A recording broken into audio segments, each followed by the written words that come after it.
So, maganda din po na talaga yung communication ng bawat isa is ganun po talaga yung katibay kasi parang hindi na po halimbawa naipit yung isa sa pagsagot.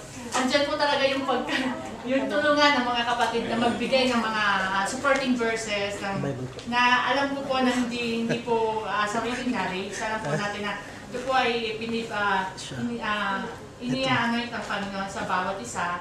At ganun din po nakukuha nila ito, syempre sa pag-meditate. Alam ko po naman na nag-meditate yung bawat isa. Kaya, yung sabi nga po, napapanahon po yung mensahe kasi sabi nga po, each of you should look not only to your own interest. So, paano po kung halimbawa, ganyan na, tapos, syempre po, hindi lang sasabihin mo, sige, basta ito yung faith ko. Kailangan mo rin pong,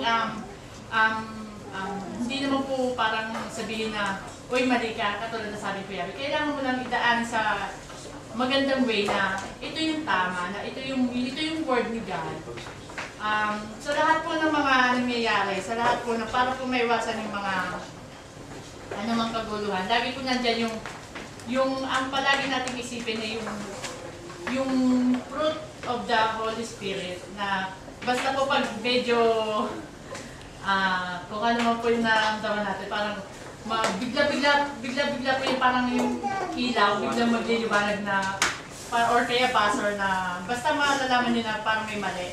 So, ayun, natuwa ako kasi parang kanina yung discussion dito is yung tungkol doon sa nangyayari. Tapos biglang ayan yung message. Kaya sabi ko nga po, napapanahon, ang galing talaga ni Lord, pinapakita niya na talagang magpatuloy ang bawat isa sa pagmamahalan at sa unity na pinapakita. Amen. May pahapon lang ako. Talagang napaka-bless itong nito dahil sa katawan ni Brother Abby na yung share niya talagang Amen. How God loves us too much because biro po nyo yung Diyos siya tapos nag-ano pa siya ibinaba niya sarili niya para lang sa atin ipagmamahal na yun. Ganun po siya yung dito po sa isunod ko lang po yung Philippians 3 po, sa 5 po. Iinod ko po. Ito po sa verse ito. Kahit siya ay Diyos, hindi siya nagpupumilit na manatiling kapantay ng Diyos. Sa halip ay kusa niyang binitawan ang karapatan niyang ito at tamuhay ng isang alipin. So ganun po niya tayo kamahal, no? Grabe yung niya, pagmamahal sa atin. Tapos po sa Roma, talaga yung pagmamahal ay binuhusan sa atin ito sa Roma 12:12. Magkalak kayo dahil sa inyong pag-asa, magtiyaga kayo sa inyong kapigatian.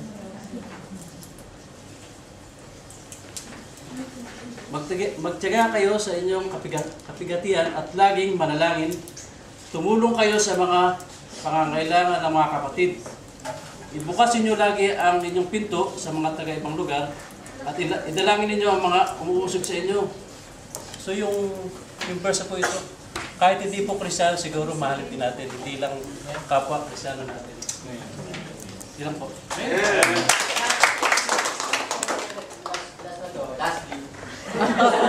Panginoon sa Francis dahil yung matyaga na talagang pinapasyalan niya kami dun sa Barsa, sa Salum, sa yung mga ibang kabatiran. At katulad nga yung last message niya, yung step, another step, diba? Kasi kinausap niya sa bro, kumbaga gusto kong mag-step na kumbaga i-handle yung Bible study dun sa bahay. Hindi para kumbaga sabi kaya ko na, kundi para matrain ako ng gusto. So yun din ang panalangin ko nga sa bawat isa rito sa kainan na magkaroon ng Bible study bawat isa, kahit 2 o 3 member. So yun yung sabi ko dahil sabi nga puro workers na lahat eh. Sabi nga, hindi siguro 2, 3, 4 na Bible study sa bahay nyo.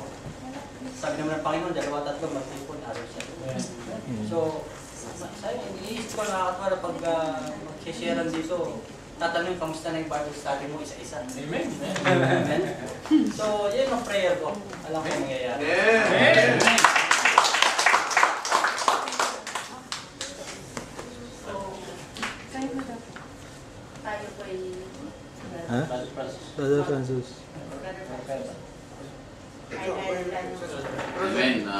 Purihin ang Panginoon sa buhay ni Brother Abby kasi si Brother Abby pagtayo pa lang dyan, nung ngumiti siya, karamdam ko parang iniisyan ako ni Lord Jesus Christ. Yung opening page pa lang niya, covering page siya, kumbaga sa web page, yung kanyang yung homepage pa lang natin yun, napakalalim na titingnan mo lang yung inahin na may sisiw. Marami ka nang maiisip at maunawaan mo na yung inahin na yun pwede nating ihalin tulad ng Panginoong Hesus at tayo yung mga sisiw, no? Na ang sisiw pagka napawalay doon sa inahin, lalong-lalo na sa pagdakagat ng dilim, ay talagang pwede siyang kainin ng daga pag napahiwalay sa sinahin. Kaya ang dapat mga sisiw ay talagang magpapaisa ilalim sa pakpak ng kanilang inahin para sila ay hindi makain ng kalaban. No? Tulad natin na tayo yung mga sisiw at ang pwede nating ang inahin ay ang Panginoon na nagpuprotekta sa atin sa lahat ng oras. Pwede rin natin ihalin tulad na ang iyong inahin na yon ay ang Shekinah BS Group at ang sisiw ay ang mga membro natin tayo-tayo. Na kung hindi tayo magpapasa ilalim sa init ng pagmamahal at bigkis ng pagmamahal ng Shekinah ay mayroon tayong mangyayaring masama sa atin. Ngunit kung tayo patuloy na mapasa ilalim sa pagmamahal ng Shekinah Group, ay sigurado na tayo ay magkakaroon ng magandang kapalaran, magandang buhay dahil sa isang ganyan na pagpapakumbaba, humility, magpapailalim ka sa Shekinah, that's humility. Ganon din, may idadagdag ko dun sa letter B na yon na ibon, na may nabasa kasi ako dyan, tinatanong ko yung bakit ganon karamihan ng ibon pag lumilipad letter B. Kung ang tawag pala dyan is, ay tawag nila dyan, aerodynamics, no? At pansinin nyo yung mga stealth, yung mga jet planes, no? Mga warplanes, ganyan ang itsura eh. Kasi pala, pag ganyan ang matulis yung unahan, napakabilis ang kasi nahahati yung hangin, nabibiyak yung hangin, gano'n. Kaya yung mga ibon, pag unity yan eh. So, sabi nga nila, in unity, there is strength, no? May lakas sa pagkakaisa. So yun, gumagano, tama si Brother Abby, yung mga nasa unahan, lumilipat siya, pag nanghina, lumilipat. Kasi yung mga nandun sa loob, nakakalipad ng magaan yun. Yung nandun sa loob ng V, ang nagdadala ng lakas ng pwersa dyan, yung nasa labas lahat. Yun ang tinatamaan ng hangin eh. Pero yung nandun sa gitna, nakakalipad sila na effortless. Gumagano lang. Kasi hindi sila tinatamaan ng hangin. Kung tamaan man, kunting-kunti lang. So, ganon din tayo, no? Na kung tayo magkakaisa na lumipad, ay sigurado na madali ang paglipad papunta sa langit. Amen? Pansinin nyo, isa pa rin na isang halimbawa na alam natin, yung magpapatunay na yung unity ay talagang may strength, may lakas. Pansinin nyo, yung walis tingting. Gamitin mo yung isa lang na piraso ng tingting. Hindi makakawalis ng basura yun. Pero bigkisin mo yan. Lahat kaya na anong dami ng basura kaya niyang walisin. So halimbawa natin na yung nung tinanggap natin ang Panginoong Hesus sa buhay natin, tayo binigkis ng pagmamahal ng Panginoong Hesus. Ng Holy Spirit binigkis tayo, kaya lumakas tayo. Kaya kahit na anong klaseng kasalanan yan, kaya nating walisin sa buhay natin. Tayong magkakasama tayo, nagpapalakasan tayo. Bilang magkakasama dito, magkakapatid, magpalakasan tayo sa isa't isa. Pagka katabi mo yung isang tingting, lalakas, dami, talagang malakas na malakas yan. Kaya nating walisin, iwas-iwas yung mga palisin, lahat ng dumi na kakapit sa atin, sa ating buhay. Dahil andyan ang bigkis ng pagmamahal ng ating Panginoon Hesus. Yun ang alimbawa ng isang walis tingting. Andyan ang unity, andyan ang one accord, ang one purpose. Ang unity, ang purpose ay para tayo lumakas at malabanan natin ang lahat ng tukso trials sa buhay. So tayo yung walis tingting at ang nagbibigay sa atin ay ang pagmamahal ng Panginoon sa through Shekinah Bible Study. Amen.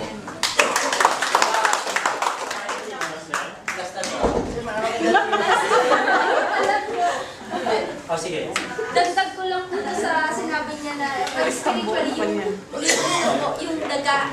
Pwede po yun spiritually. Yung daga pwedeng sumila po dun sa sisig o sa isang mga kapatiran po natin. Pwede po yun yung kaaway. Yung represent spiritually kaaway. Ibig sabihin pag sinilay ka, patay ka.